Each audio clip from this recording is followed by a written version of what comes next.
I'm excited to introduce Nicola Dove, who is a union stills photographer who has worked on television shows as well as films like No Time to Die, The Power of the Dog, and so many more. Welcome to the show. Thank you. I'm excited to be here with you. Yeah, me too. I love photography, so I love to dive in. I wrote so many questions I had to shorten it because I was like, okay, this is going way too far. So I think I over-prepared, but I trimmed it back, so I think we'll be good. So I always like to start with, can you share your journey from New Zealand to the UK, bringing your camera and getting into, being a still photographer? I know that you went deaf in one ear, and that kind of was a major impact. So do you mind sharing that story? Yeah, of course. Yeah, I did. I'm still deaf in my ear, in one ear. And it did change my life in many ways. So I studied photography in New Zealand, and I fell in love with documentary photography, really, and anything that involved people, so portraiture and documentary.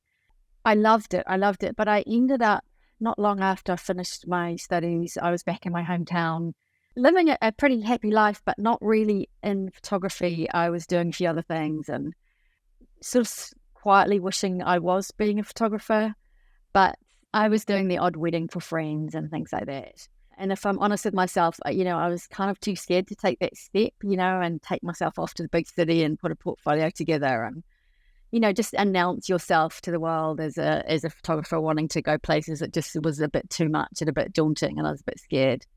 And so I was in my I think I was about 26, and one day I went, felt a bit odd, and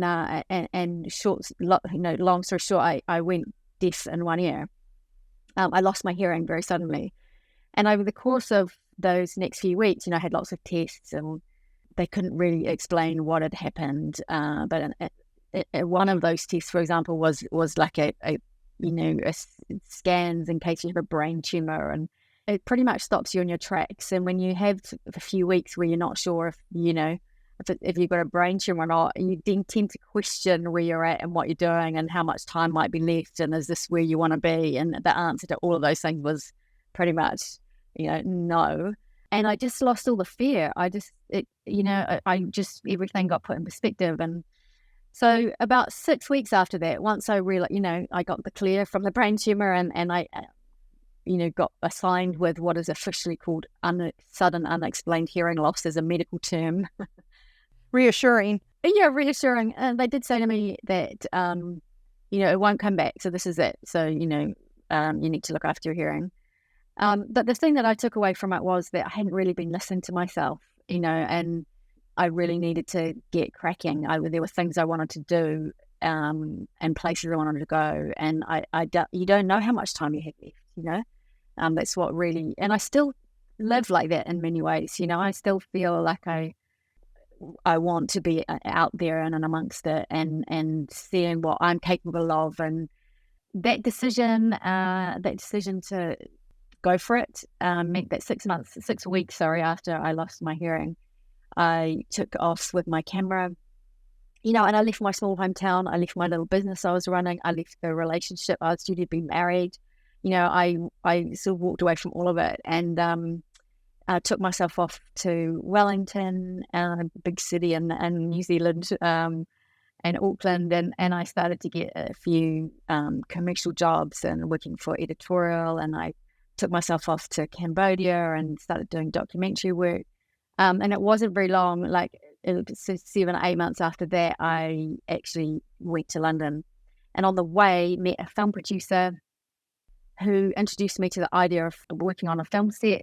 And once I got to London, I got myself on short films for free over the course of about a year, whilst shooting other things as well, and ended up getting onto his feature film with a wonderful director called Sally Potter, who's a very avant-garde UK filmmaker. She made Orlando and The Tango Lesson by then, and a couple of others. And so I was fortunate enough to get on that. It was a very low budget film, wonderful crew. We went to some beautiful places, and the cast were incredible, Joan Allen and Sam Neill. So it was a really amazing opportunity that took some time to come to fruition, but it opened the door for me that I've, stepped fully into ever since. It was a really great opportunity, and I met some great crew that are still friends of mine to this day. I went on and made a few other films in the subsequent years with Sally and her producing partner, Christopher Shepherd. So they really opened the door for me and trusted me to step into something without that much experience. It was an amazing, but it was a very small film as well. It sounds like a big film, but it was actually very small. It was a very small crew, and so that was really beautiful for me to have that experience that felt manageable, but still. I mean, I've never been so terrified, honestly, ever since. I don't think, because Sally's standards were very, very high. I got, I sort of trained at a high standard right at the beginning. I think that set me in a really good stead all the way through, and I put a lot of pressure on myself too. I think as creatives do, the nerves as well make you do. I think they push you a little bit, do a really good job as well. Still get nervous every now and then. Oh yeah. I get nervous every time I have a show. I think it just never goes away, but I think the experience, like I'm sure from your first film to the last film you just did, it's like night and day, how you feel. Yeah. And your approach to how you position yourself and the questions you ask and everything. So yeah, it is. And yet it is in the sense that, now I have 20 years of experience on set under my belt. So I know that I have a lot to fall back on. And I've had a lot of experiences with crews and casts and producers and situations and, equipment. And, you come up against most things already. So you can fall back on that.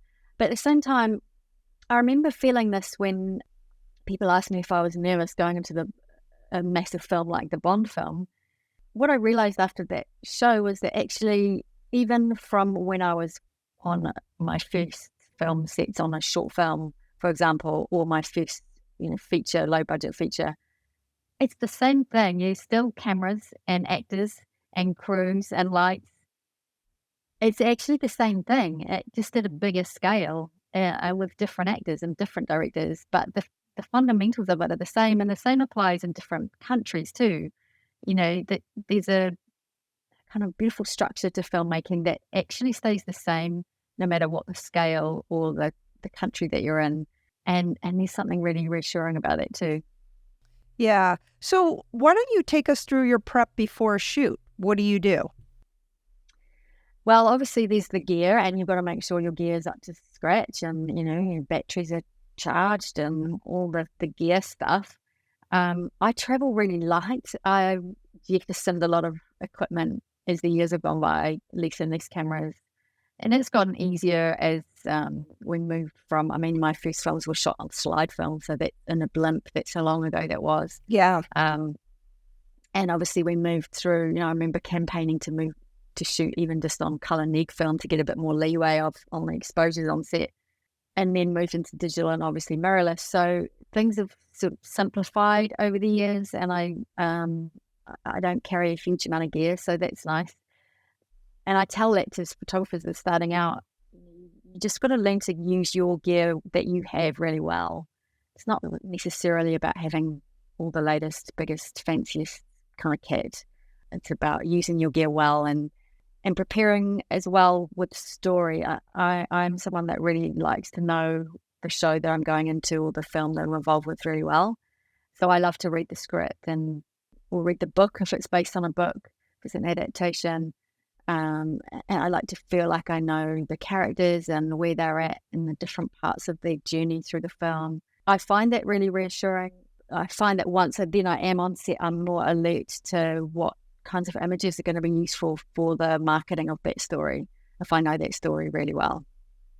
So do you make notes? Like, do you read the script a couple of times and then kind of make notes, like make sure to capture this moment? Or I don't do that so much now. I know I did earlier on. I did make notes, and it sort of depends a little bit too. It depends on the scale of the job you're on. if I'm on a set all day, every day, then I know I'm just going to be there, and I'm always going to see the things that are unfolding in front of me. I'm going to be available for that. But on some smaller productions, and I still do some small productions in between, indie films and things. I'm based in New Zealand right now, so last year, for example, I did a beautiful indie film with a filmmaker here, and they don't have the budget for photography every day, so that's about choosing days, and then you might make, along with a publicist or a producer, make more notes about what days you think are going to work well for stills, and then it's about cross-referencing the script with the schedule and all of that, and finding out when those days are going to be good for stills.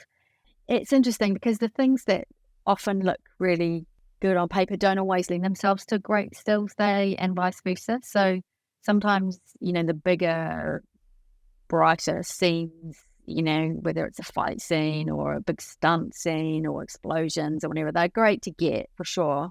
But actually, they're not always the best to capture an image that's going to be used. Like, I've had posters that have come from scenes that on paper don't look at all very interesting. They just walk into a doorway or they cross the street or something like that. And so it's useful to be on set as much as you can to get those little moments in between, apart from the big flashy scenes as well.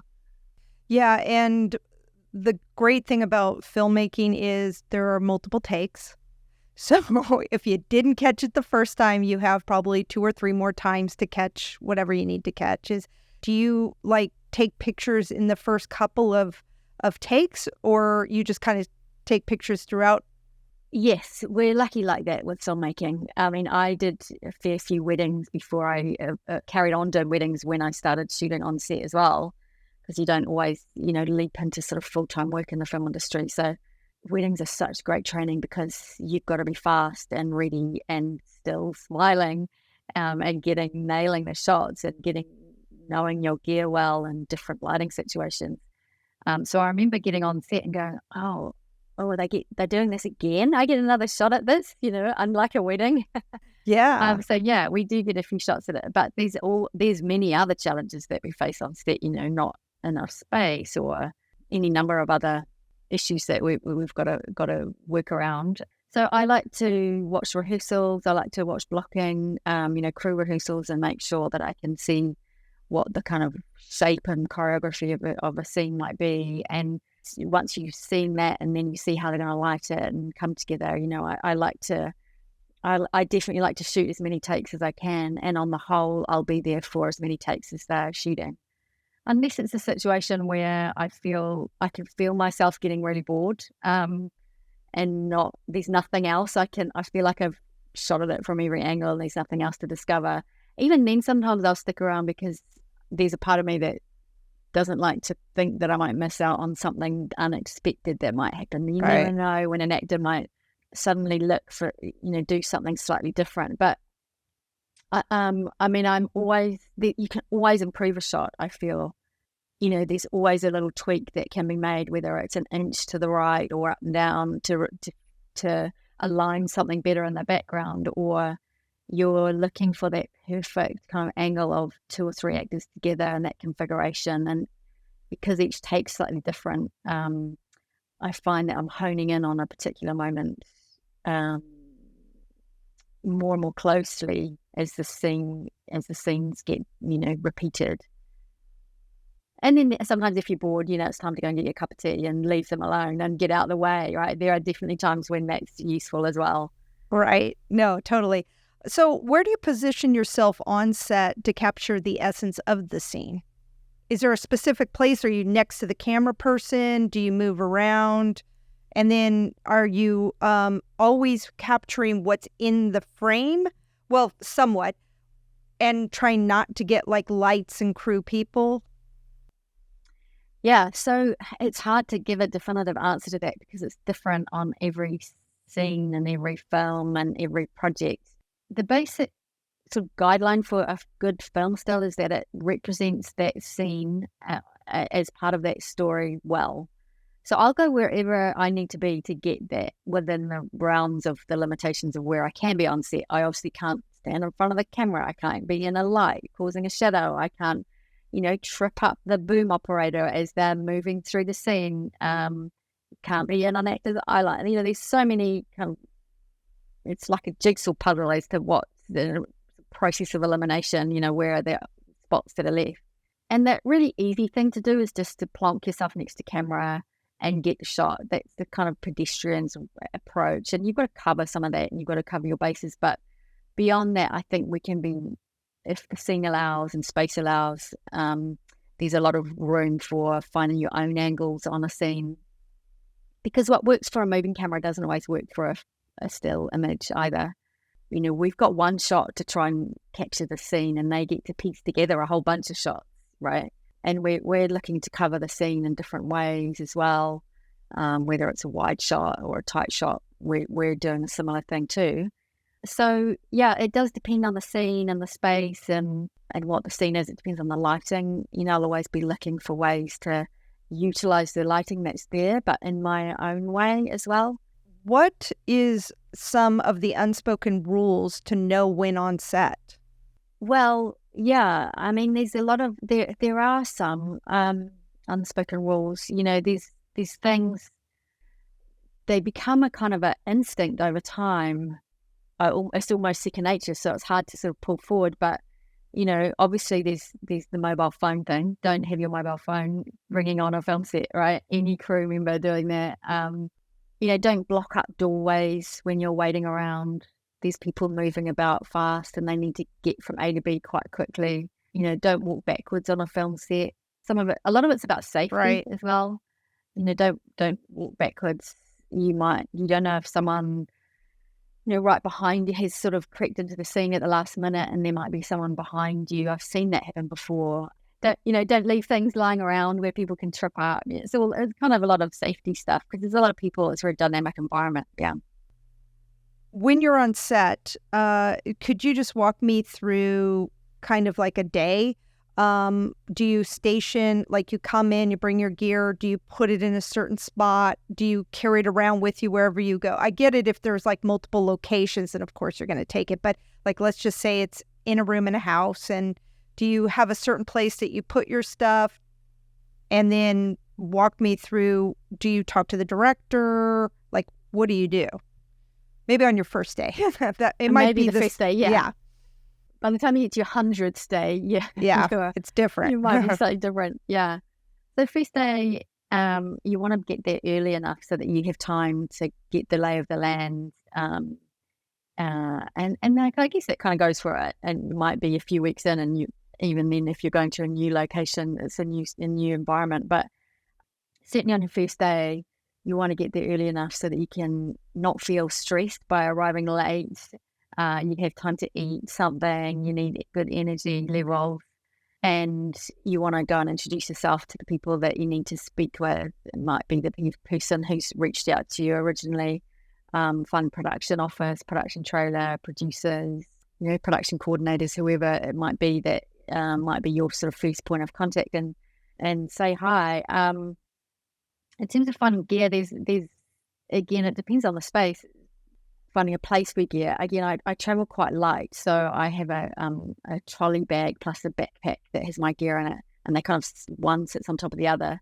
So I just find a spot where everyone else has their bags, and I figure out is it likely to rain? Do I need to find cover for this gear if I'm not going to be there? Because I don't carry my backpack around with me. It's too bulky, and I need to be able to get into sort of squeeze into small slots of on set. So I don't carry that, but I carry both my cameras. I shoot with Sony A9s, and I have a 70-200 on one and a 24-70 on the other.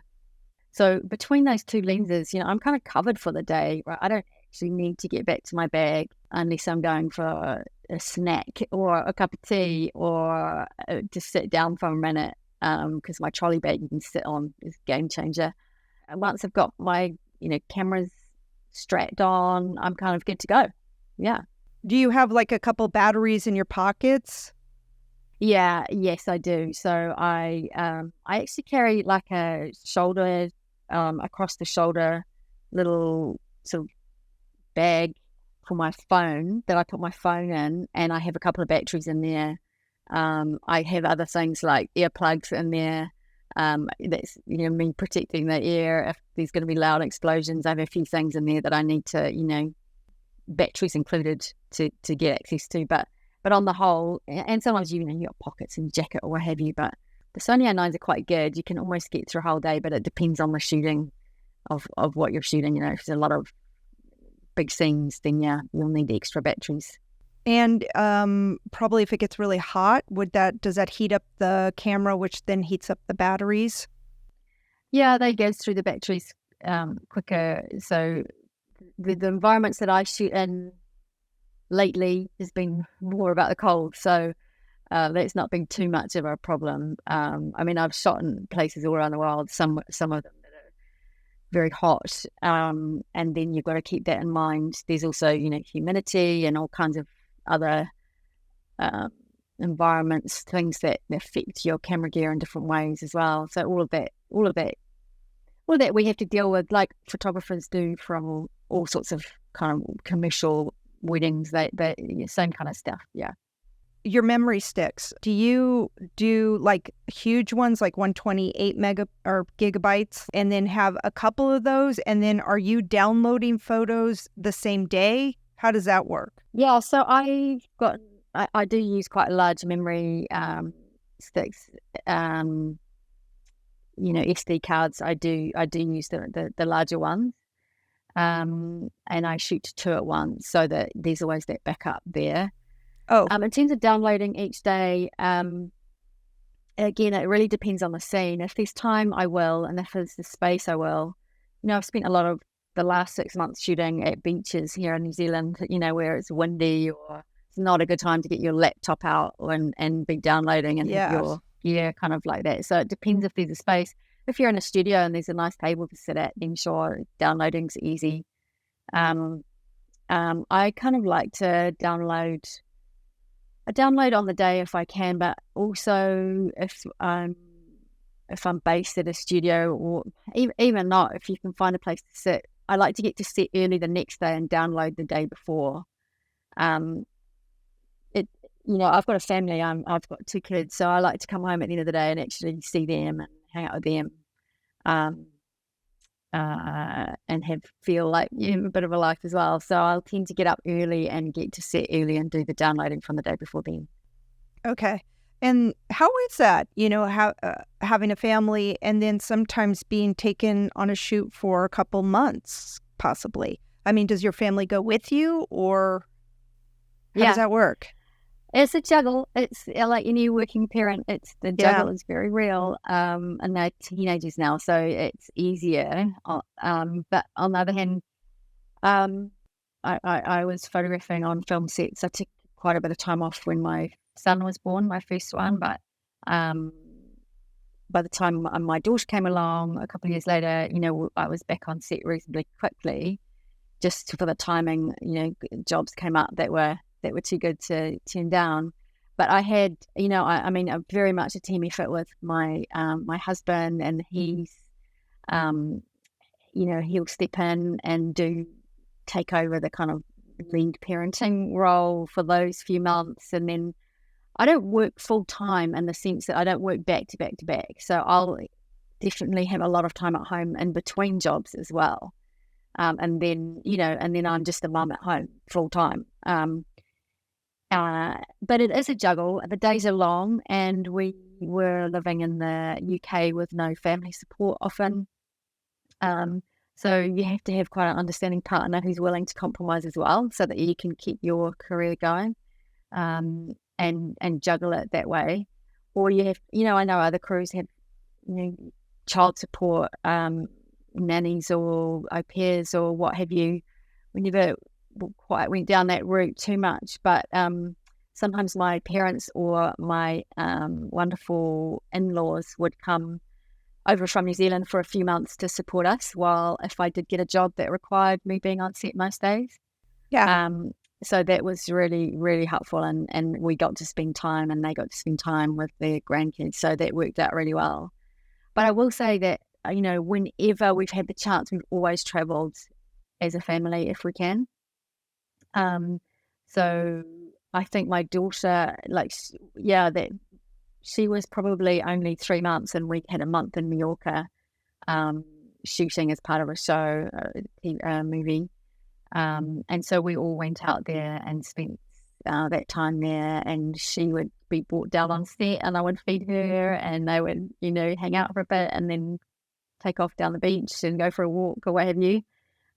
Lots of, expressing in places on, the bilges of boats while you're out on there, trying to express milk, and it's a juggle, but I don't know, you just muddle on through and find a way. And we've had wonderful trips as a family, south of France. My daughter turned 1 when we were in Venice on a show.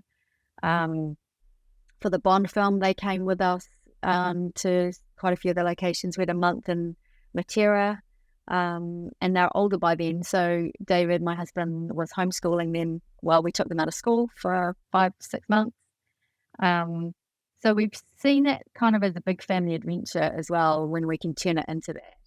And we've had lots of really fun times, and the kids have had lots of great experiences. They've become quite adaptable, although I will say now they're teenagers, all they want to do is be at home and be with their friends and be at school. So that's okay. We're here for now, and we'll look forward to more traveling when they're through that phase. Yeah, well, teenagers are like, I just want my own life. I'm a mini adult and stuff. So totally get that. And probably maybe eases your conscious too, is like, okay, well, they're doing them. So now I can go off and do my thing. They're, doing their thing. Exactly. Yeah. So how do you work with a director? I mean, do you talk to the director or the actors? What's your relationship with them? Well, it's different. Yeah, it's different on different shows, right? Because some directors I will work with over and over again, and I've worked with a number of directors sort of, more than a dozen times. And others you might just work once. But I always like to think I get on really well with the director. But it doesn't mean that you're becoming best friends with them or the actors at all.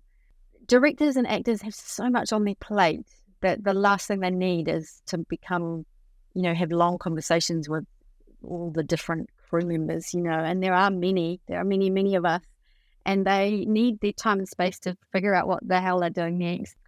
And they need those conversations to be with critical people around them. So I tend to leave it very organic, and sometimes it's been the case whereby a director is very, very friendly, but we don't actually have a conversation that much at all.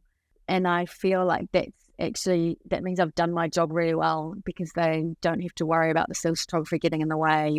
Show their work in the best light possible, not just the director but the actors, and the beautiful lighting and costume and production design. My job is to represent the craft of all those people in the best light as possible, and create imagery that's going to sell that story. So if I don't really speak with directors or even actors that much, it just means that I'm getting on, and they don't have to kind of worry too much about where we're at. But on the other hand, as I say, these directors that I work with many times that, I consider friends, and same with crew, and same with a few actors as well.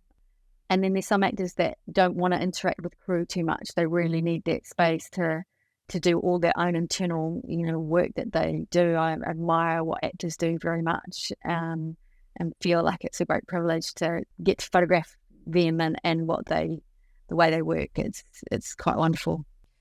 Well, that leads me to the question, explain the difference between movie stills and BTS. When do you do which? Or do you? Yes, please. Thank you for asking that, because what I've noticed in the last few years is that our role, and it's mostly with emerging filmmakers. So I work with a lot of photographers as well that are wanting to break into this industry too. And I hear back from what, where they're at and what they're finding. And it seems that a lot of emerging filmmakers and people that in the industry that don't quite understand the role necessarily of what we do, we get called BTS photographers. And it's not correct because it sort of limits the impression of what we do. So BTS standing for behind the scenes, And yes, we do photograph what happens behind the scenes. It is an important part of the job, but it's only quite a small part of what we should deliver. The main part being images that tell the story of what's happening in front of the camera. And yes, it's ideal and important to get images of the key cast and crew talking and the process of making the film. It's important for archival reasons. We look back on films that were made last century, and they're important, historical documents, and the same is going to be said for films that we're involved with now down the line. So that is important, but also, there's going to be publications that are made about the director of photography. You want to make sure you get good pictures of them at work on set, the director talking with the actors, and all those kind of behind the scenes images. And there's sort of more and more call for behind the scenes images, with social media as well now. So there's a great kind of need for content and required, image requirements, which is great for photography on set. But it's not the only thing we do, and it's not actually even the main reason why we're there. So yeah, the BTS photographer phrase, we much prefer to be called film stills photographer or a unit stills photographer. That covers more accurately what we do, which does include BTS as well. Right. So your main objective on set is to capture the essence of the scene, and then also with somewhat the BTS, it's more with the director, with the actors interacting with crew versus let me get a shot of the gaffer. That's right. You know, unless the gaffer and grip is talking to the director, then maybe you might. Then maybe that's right. Yeah. No, exactly.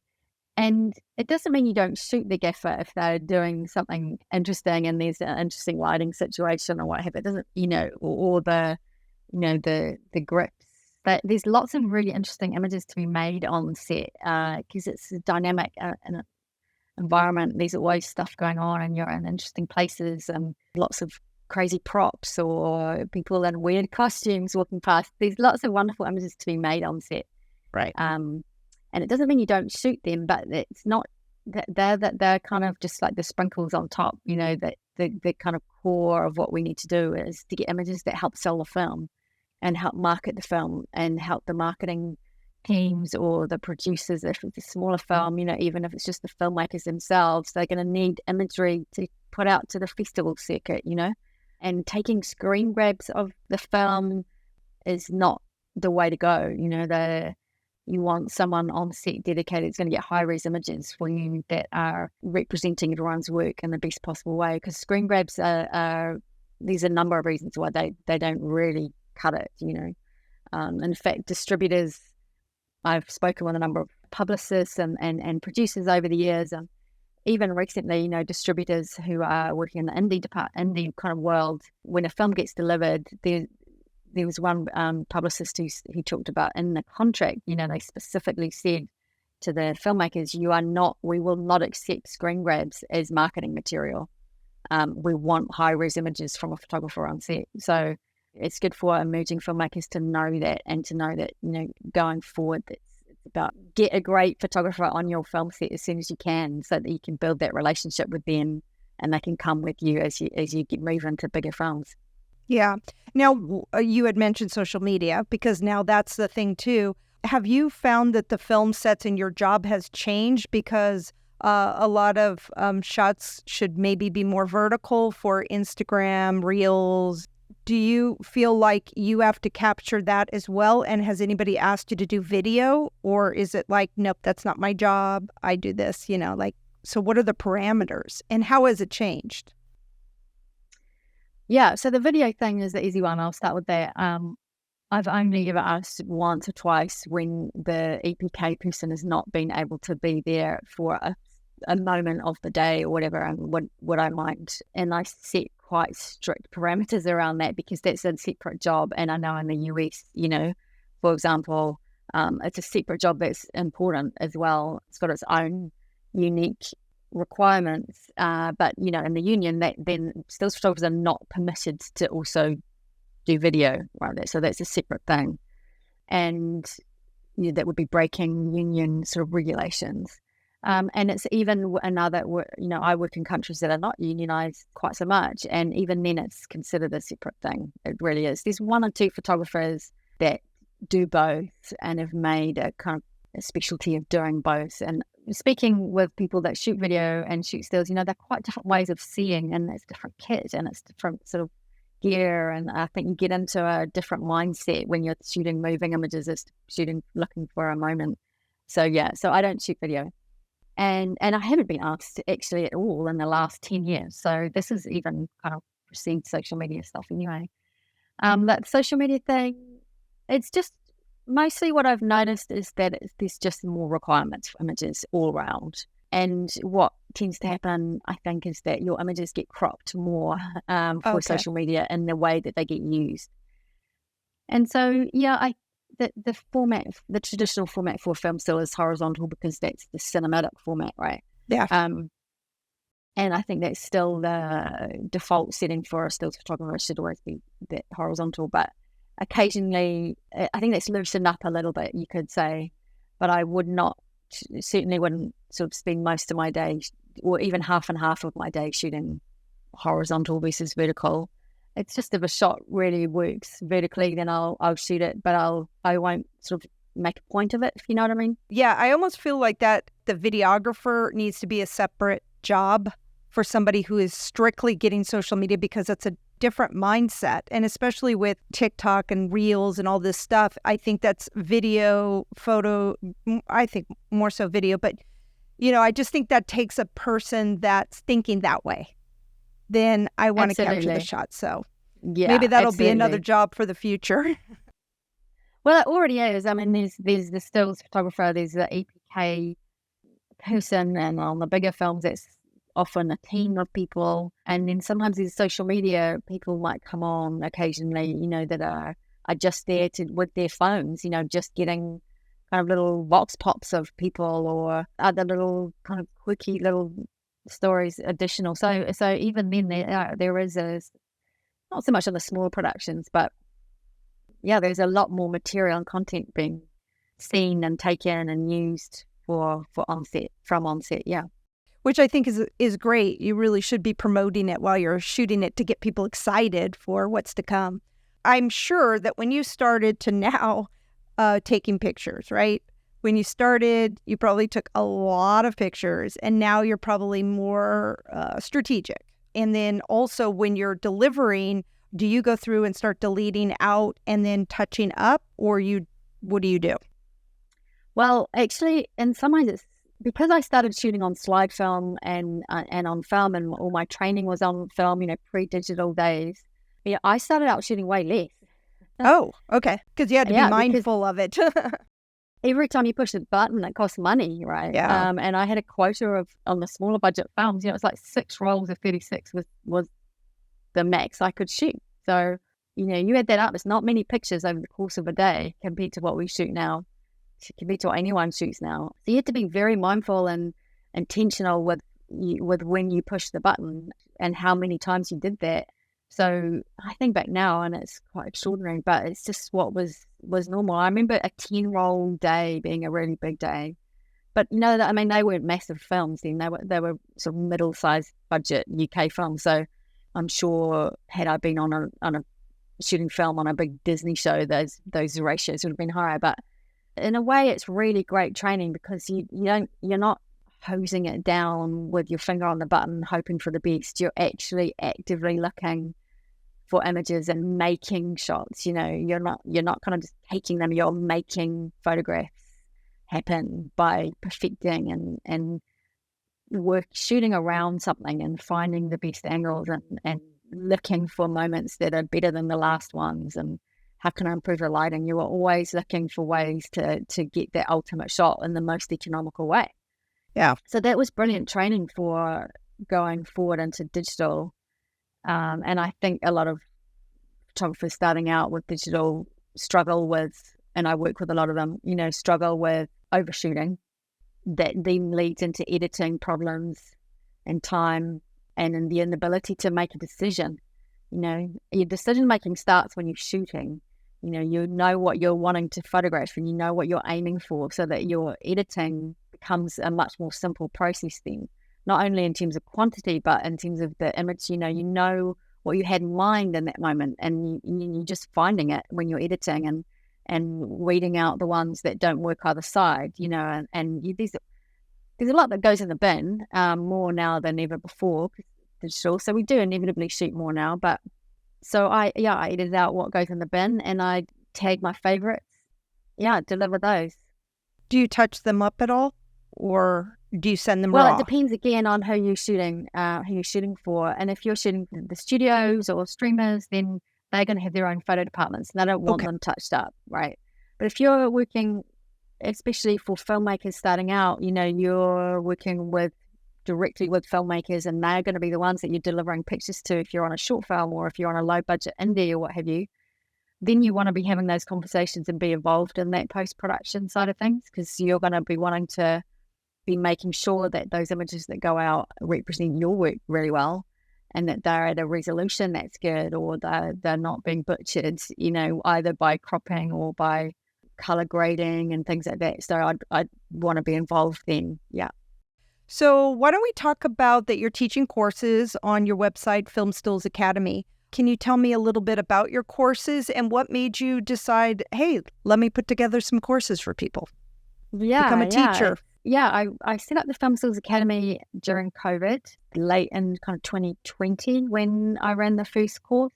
And I just, over the years, you had plenty of inquiries about people that are wanting to come on set or curious about it. And so I just felt like it was a good chance then to set something up and see if there was interest for people.